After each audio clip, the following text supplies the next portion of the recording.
Баршаңызға қайырлы күн. Менің каналыма қош келдіңіздер. Каналыма тіркеліп, қоңырауша белгісін басуды ұмытпаңыздар. Бүгін сіздерге осындай гречкадан котлет жасаудың жолын көрсететін боламын.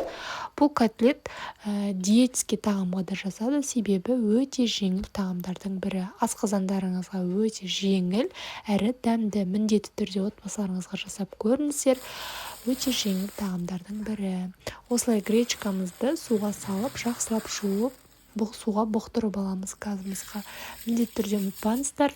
Бұл піскеннен кейін көлемі ұлғаятындықтан мен тек қана 1 стакан ғана қостым. Сіздер өздеріңіздің үйлеріңіздегі адамдармен солай санап есептеп қосқандарыңыз дұрыс. Ендігі сәбізіміз бен пиязымыздың кезегі. Сәбізімізді ұсақ етіп өткізіп аламыз. Міндетті түрде теркадан өткізгендеріңіз дұрыс. Пиязымызды ұсақ етіп өзіміздің қолымызбен турап аламыз. Ұсақ етіп турағандарыңыз дұрыс, себебі ірі болып қалатын болса, сәнді де көрінбейді, бір шетінен ыңғайсыз жегенде де.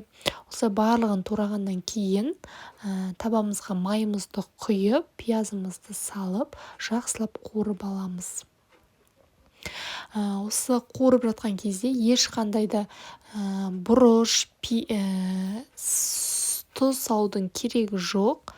Барлығын қуырып, пиязды қуырғаннан кейін үстіне сәбізімізді салып, жақсылап қуырып, бетін жауып, 1-2 минутқа бұқтырып қоямыз. Сонда өздерінің көлемінде басылып, өзінің сөлі де шығып, дәмді болып шығатын болады. 1-2 минутқа бұқтырып қоямыз.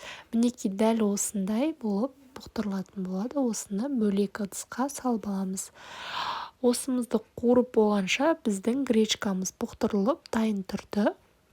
Неге осының үстіне жаңағы пиязымыз бен сәбізімізді саламыз. Дәміне қарай қара бұрыш, қызыл бұрыш, тұзымызды салып, жақсылап араластырып аламыз. Бұлар үлкен болып қалғандықтан мен осылайдан арнайы езгішпен езіп алдым. Сіздер өздеріңіз білесіздер, бірақ міндетті түрде езіп алғандарыңыз да дұрыс. Осылай бір жұмыртқамызды суығаннан кейін бір жұмыртқамызды, сметанамызды салып, жақсылап араластырып аламыз. Араластырып, барлығын араластырғаннан кейін міндетті түрде електен өткізіп ұнымызды саламыз. Ұнымызды салып, жақсылап араластырамыз. Ішінде артық ұнымыз қалып қалмауы керек. Жақсылап тұрып араластырып аламыз. Өзіміз дөңгелек етіп формаға келтіріп, майымызға салып, екі жағын жақсылап қызартып, қуырып аламыз. Үстін осылай басып жүргендеріңіз дұрыс, біркелкі етіп шығатын болады. Осылай екі жағында жақсылап қуырып аламыз. Қуырғаннан кейін азғантай майын түсіріп, осындай арнайы тарелкамызға дайындап алатын боламыз.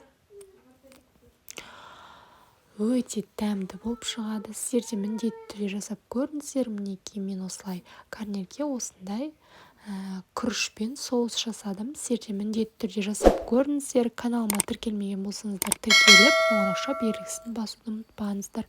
Алдағы уақыттарда көптеген видео рецепттер шығатын болады. Сондықтан менімен бірге болыңыздар. Каналым ұнап жатса, тіркеліп, лайк басуды ұмытпаңыздар.